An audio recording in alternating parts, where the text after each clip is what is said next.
to stand on there. So I'll aim the speaker.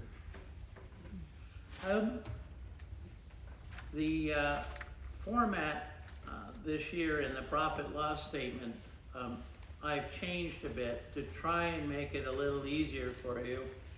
But one of the worries I have sometimes when I try to make it easier, it's more difficult for you to read. But so if you have any questions either here today or you don't want to do it publicly, get hold of me anytime, and my email address is there as well. I'd be happy to specifically answer any of your questions. But I will talk in general terms about how we've been doing. Richard mentioned it's really been a blessing. All of us that have been speaking have been around a long time, and the church has really remarkably turned around in the last couple of years, particularly since Ethan joined us. And so our revenues are up substantially. And you see the first one is the pledge and other givings of $133,000. And to give you some illustration, I haven't put in budget numbers because the budget at the time that it was struck was really not realistic for the work that we had to do. But to give you some idea, we had entered originally the year thinking that our pledge and other giving might be in the $50,000 to $60,000 range. So each of you should be very proud with your records of pledging and giving, and it's been a real blessing for us because it allows us not to use our investments. The daycare lease income is another substantial giving portion for us. That's the two buildings that are out here are leased by a daycare, and they're a great organization. They're a Christian organization, and besides the money side, they're a real blessing to see the children every day. And that lease comes due this year, and we're hoping that they will renew because they represent such a substantial portion of our income. Liz is shared, I think Liz is here, there she is. Liz is our administrator and everything else as well. And so we share her because we can't afford to have her full-time. So this parish administrator share is what the other two churches contribute toward Liz's salary and benefits. The others are fairly small, so I'll stay away from them unless you have specific questions. There was one large portion this year of Charles James, who I know is here tonight, or this afternoon, I should say. He's set up a trust of $35,000, and we're very appreciative of that. The other couple of large items there, one is in our endowment account. We take capital gains as we sell stocks, and so this past year we gained $21,000 from our portfolio, and our portfolio is held by State Street, and they administer the account.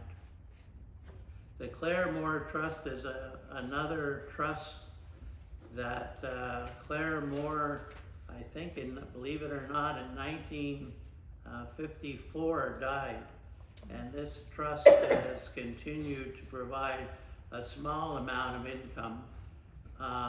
But the last beneficiary, when he passes away, the Claire Moore Trust will come to the church, the capital portion, that is.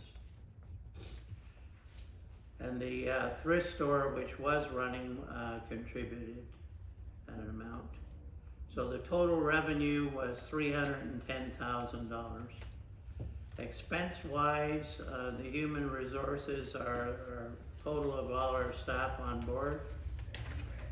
Our utilities are increasing all the time. The property maintenance is not only the property itself, but it's also for the alarm systems, phone systems, computer systems. The diocesan apportionment is what we send to the diocese each and every year, and the diocese decides, they have a process about how much each church is to contribute to their budget. And it was nice this year that we were not only able to pay for our full apportionment, but we were able to do it monthly as they expect us to. One very, very tough one for us, and I'm sure it's affected anyone that owns real estate, is our property insurance is nearly $40,000, and it's up appreciably in this coming year. The diocese and the national church are aware of this burden on all of the churches, and they're going to try and do something with it, but I'm not sure at this point in time what they can do about it. It just seems to be a reality of life if you live in Florida.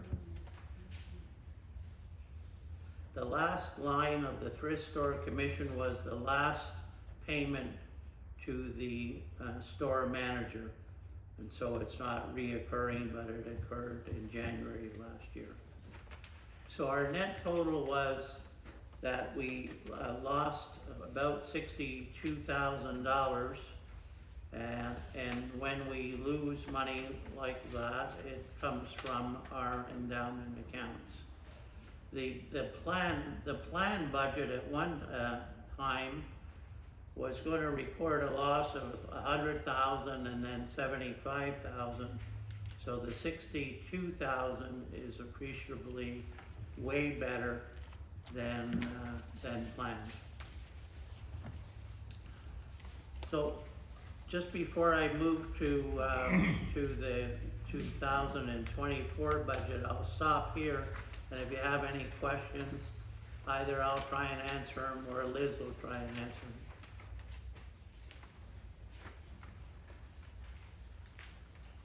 All right.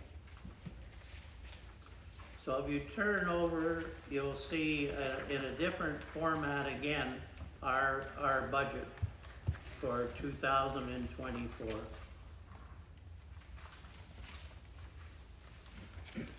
Highlight-wise, the pledge income and non-pledge income are up substantially again based on the pledges the members have pledged. And we've put in an amount for plate income, which again is up substantially. The daycare lease is there and doesn't change. I won't go down any of the specific ones because they haven't appreciably changed. Can I ask a question? Of course. What is daycare sales? Is that the kids or the parents paying? That's the sales tax that we pay on. Oh, I gotcha, okay. It cuts. Good a lot of these question, because things it get doesn't cut have off. the tax part. Okay, thank you. So there's nothing there other than, again, as I said, the insurance is up appreciably. Our medical care costs for our staff continue substantially. The pension and the power, again, is another one that just keeps increasing. But the daycare does pay a portion, you'll see there, of water and electricity and ADT alarms. So the budget was struck there, would produce a loss of $76,000, which would come from our endowment account. And if you're curious what size the endowment account is, It's currently at about $350,000. That's right on the opposite side of the profit and loss. If you turn that over, is our balance sheet, or statement of financial position. It's at 281,906 is our, Oh, that's the cost, but the actual market value is $350,000. And we also have the Moore Trust, but we don't record that because we don't control it. It's actually controlled by the Bank of America, who are the trustee, so we get a portion of the income of